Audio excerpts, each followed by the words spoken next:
Today, I'm going to take your organic gardening, your composting, to a whole new level.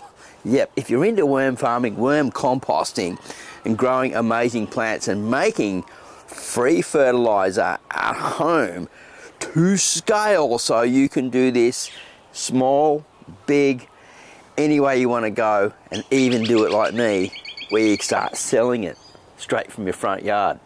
If that interests you, so you can grow amazing plants at home, keep watching this video, because I'm going to show you my secret. And I'll tell you what, it's so simple, even a kid could do it. Let's go, shall we? Woo!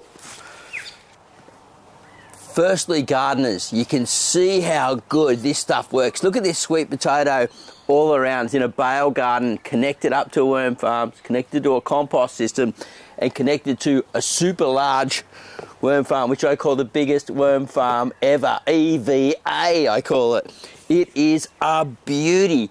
And how does it work? Well, keep on watching, because I'm going to show you 2 reasons to have one of these amazing composting systems. If you don't have worms, they still work really good as well.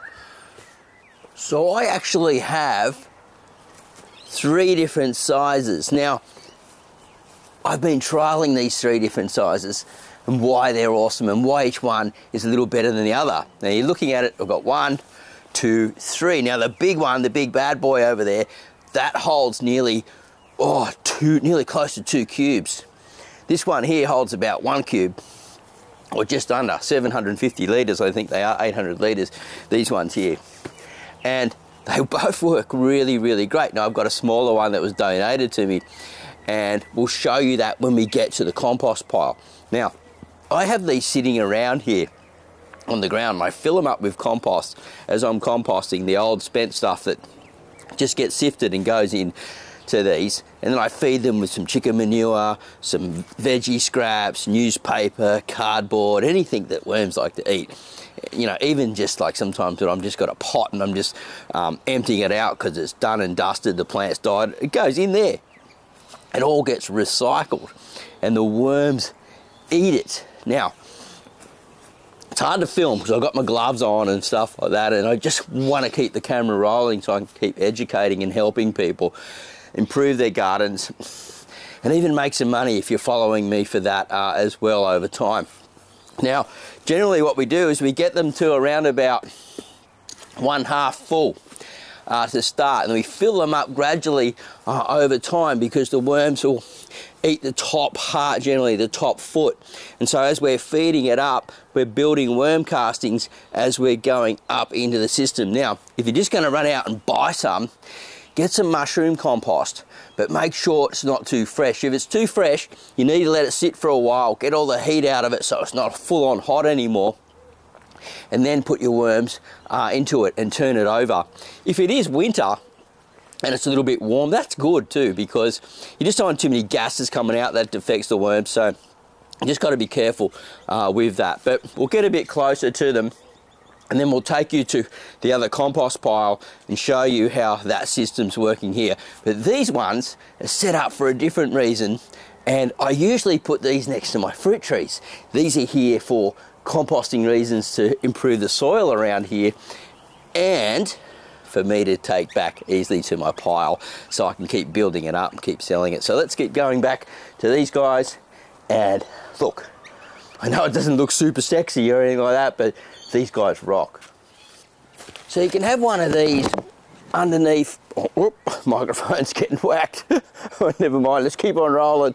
You can have one of these next to some type of system. Now we've got a papaya here, and then we've got dragon fruit at the back, and my wife has a little veggie garden at the back. Not a veggie garden, a little flower garden at the back here behind this.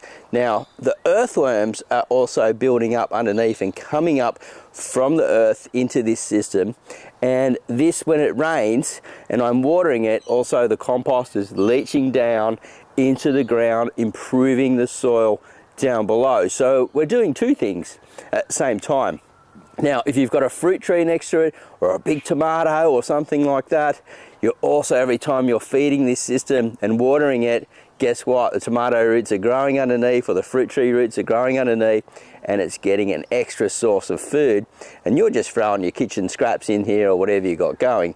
Now, if you've only just got compost lying around the house, you could use old leaves, you could use coffee grounds, a little bit like chicken manure from your coop, and just build it up slowly over time. There really is no rush with it. It just depends on how much you want to get out. Now, this stuff, I just started feeding this again yesterday, and if we look here, you can see some little worms just at the front there, I believe. Yeah, there we go. I think we can see them. And they've already moved into that top layer in the top here, and I've got it full up to about 2/3 of the way. Oh, itchy nose. The thing we do when we're filming, and at the moment I don't have any cameraman or camera woman behind, just me. I'm doing everything again, the whole sound engineer, filming, video, and hosting. So itchy nose is just going to be a part of the content.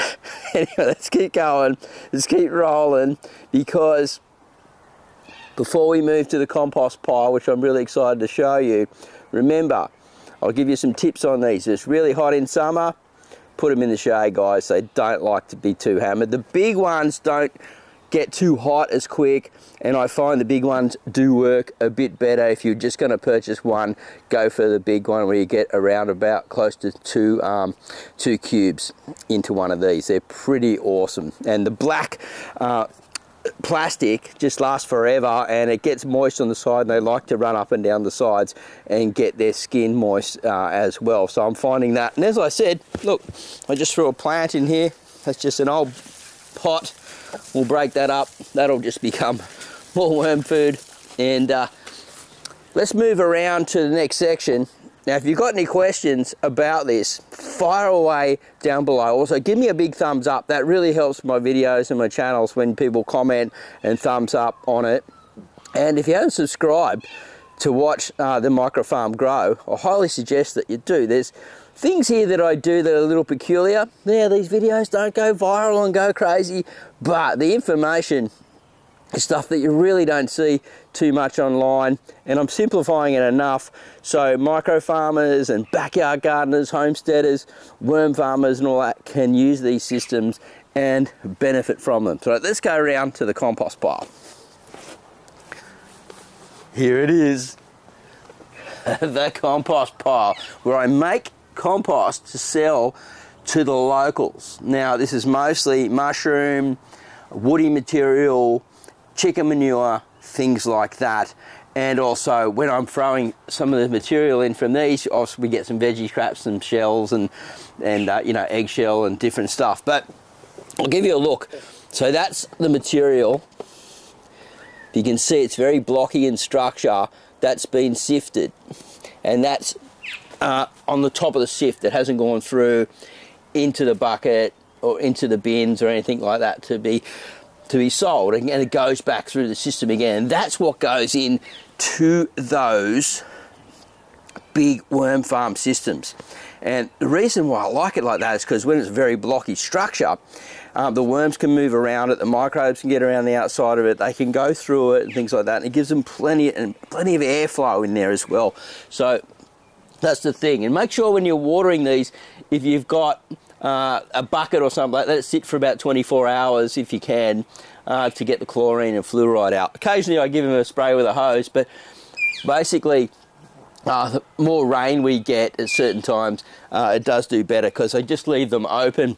So we throw the worms in here as I'm doing this compost, and it's getting sifted, it's getting ready to be bagged. I'm finding worms and I'm pulling them out, and I throw them back into these systems. And what they're doing is, the big worms will stay in there, they'll breed, they'll lay cocoons, and then they get fidgety, they want to move. Mostly night crawlers, they like to move a lot more. And so they'll come out through the top if I leave the lid open, or out through the bottom and into this pile. They'll breed again, they'll move around, they'll go in out through the bales at the back, just sparse and populate this area and keep on going. And once this is full, then, and I feel it's ready, which is generally about 3 months for one of these to be ready, can be 6 weeks if we're moving very quickly, I then just pull them over, extract all the worm castings and the finished compost, put it back into this pile, mix it through, and voila, we have a super fertile system. Now, why is it so fertile? Well, you've got to understand, right, how forests and things work. It's basically not throwing chemical fertilizers around everywhere, right? It's just, or any synthetics at all, or any additives. It's just this nutrient cycle of going up and down, and recycling on the ground. We're trying to copy that as much as possible by worms coming up from the ground, and then worms feeding on the top, which is the compost worms. And then what compost worms do is, as they're feeding on the microbes that are breaking everything down, they're putting it in their gut. Then it attaches to a worm casting, which helps plants grow to take up food nutrients. And they're also moving and distributing fungi and all different types of really, really cool stuff. And it's just such a natural way to grow and simulate what's going on out in nature.